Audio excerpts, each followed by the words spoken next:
I had a purpose. I wanted to be one of the best basketball players to ever play. And anything else that was outside of that lane, I didn't have time for.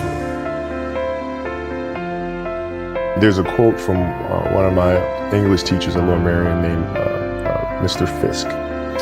He had a great quote that said, "Rest at the end, not in the middle." And that's something I always live by. I'm not going to rest. I'm going to keep on pushing now. There are a lot of answers that I don't have, even questions that I don't have. But I'm just going to keep going. I'm just going to keep going, and I'll figure these things out as we go, right? And you just continue to build that way. So I try to live by that all the time. At what age did that goal become crystal clear? I made that deal with myself at 13 years old. At 13 years old? 13 years old. That's the deal I made. Crystal clear about it? Crystal clear. And where did inspiration come from? The love of the game. The love of the game, the challenge. Like I would watch Magic play, I'd watch Michael play, and I would see them do these unbelievable things, and I'd say, can I get to that level? I don't know, but let's find out. Let's find out. And so that curiosity to see where I could push this thing led me down that path, I think. I had a summer where I played basketball when I was like 10 or 11 years old, and here I come playing, and I don't score 1 point the entire summer.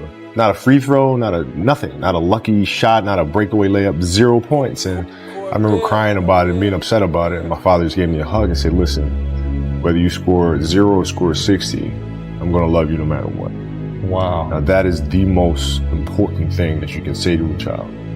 Because from there, I was like, okay, that gives me all the confidence in the world to fail. I have the security there. But to hell with that. I'm scoring 60. And from there, I just went to work. I stayed with it. I kept practicing. I think that's when the idea of understanding a long-term view became important, because I wasn't going to catch these kids in a week. I wasn't going to catch them in a year, right? So that's when I sat down and said, okay, this is going to take some thought, all right? What do I want to work on first? All right, shooting. All right, let's knock this out. Let's focus on this. Half a year, 6 months, do nothing but shoot. Right after that, all right, creating your own shot, and you focus. So I started creating a menu of things. When I came back the next summer, I was a little bit better. I scored. Yeah, it wasn't much, right? But I scored. This is 12, 13. 12, 13. And then 14 came around, back half of 13, 14 years old, and then I was just killing everyone. And it happened in 2 years. And I wasn't expecting it to happen in 2 years, but it did, because what I had to do was work on the basics and the fundamentals. Well, they relied on their athleticism and their natural ability. And because I stick to the fundamentals, it just caught up to them. And then my body, my knees stopped hurting. I grew into my frame, and then it was game over. Wow. Were you always competitive from the day you were born? You were super competitive? Competitive with things that I participate in. So I'll put it to you this way. So basketball for me was the most important thing. So everything I saw, whether it was TV shows, whether it was books I read, people I talked to, everything was done to try to learn how to become a better basketball player. Everything. And so when you have that point of view, then literally the world becomes your library to help you to become better at your craft. So at 13 years old, I had I had a kill list. And so, they used to do these rankings. It was Street and Smith basketball rankings. And I was nowhere to be found, because I was like 6'4", scrawny, like 160 pounds soaking wet. So I was like 57 on the list. And so I would look at 56, 55, all the way up to number 1, who these players are, what club teams they played for. So when we go on an AAU travel circuit, I got to hunt them down. Right? And so that became my mission in high school, is to check off every other person, all those 56 other names, hunt them down and knock them down. So when we played at 13, I would size you up and see what your strengths and weaknesses are. How do you approach the game? Are you silly about it? Are you goofy about it? Are you good at it just because you're bigger and stronger than everybody else? Right? Or is there actually thought and skill that you put into it? Right? And when I'd play to my weaknesses. I always work on the things during those games that I was weak at. Left hand, pull-up jump shot, post game. Right? So I have a strategy.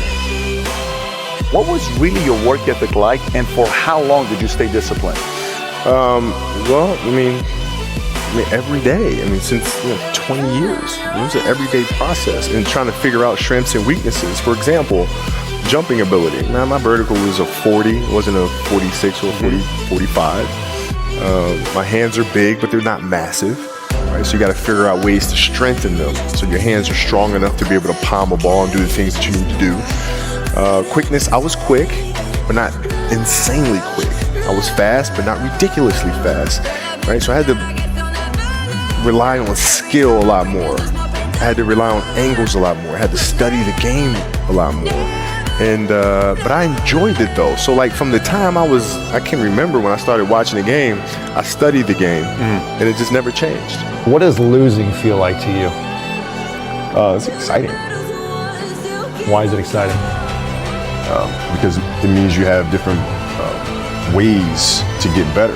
There's certain things that you can figure out that you can take advantage of, right? Certain weaknesses that were exposed that you need to shore up, right? So it was exciting. I mean, it sucks to lose, Right. but the hardest thing is to face that stuff.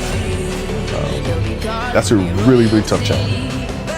How did you get mentally and emotionally so strong where it doesn't bother you? Well, you got to look at the reality of the situation. Like for me, it's not, you kind of got to get over yourself, right? And then after that, it's okay, well, why did those air balls happen? Got it. I didn't have the legs. So you look at the shot, every shot was online, but every shot was short. Right? I got to get stronger. I got to train differently. The weight training program that I'm doing, I got to tailor it for an 82-game season so that when the playoffs come around, my legs are stronger and that ball gets there. So I look at it with rationale and say, okay, well, the reason why I shot air balls is because my legs aren't there. I go, well, next year they'll be there. Have to do the hard stuff and watch that game and study that game to not make those mistakes over and over again just because you weren't brave enough to face it. So you got to deal with Face it. Got to deal with it. Face it, learn from it. You don't want to have that feeling again, do you? Right? So you got to really study it, face it. And not to say you'll win the next time you face it, but at least you'll give yourself a better chance. Yeah. It's an obsessiveness that comes along with it. You want things to be as perfect as they can be, understanding that nothing is ever perfect. But the challenge is try to get them as perfect as they can be. And what can you do? It's in your control. So control what you can. You have this mindset, but how did you develop that? I don't know if that's what you call the Mamba mindset, but how did you develop that? And when did it start? It started in middle school and high school because a lot of the kids that I was playing against were inner city kids. And so they're looking at me as if, okay, this kid's soft. They felt like they could try to be physical or try to intimidate me and do all this other stuff, which they couldn't, right? But now I'm saying, okay, well, you're trying to attack me. How am I going to attack you? How can I mentally figure out ways to break you down? How can I show you that, no, I have the edge, right? And so that's when it first started for me, is figuring out how to get the upper hand on an opponent that way. And what would you do to mentally break people down then? One of the things I would do is while everybody would be at the cafeteria eating and doing all sort of stuff, I just go back to the gym. And so that was my way of showing them, yeah, I may be from the suburbs, but you're not going to outwork me. Wow.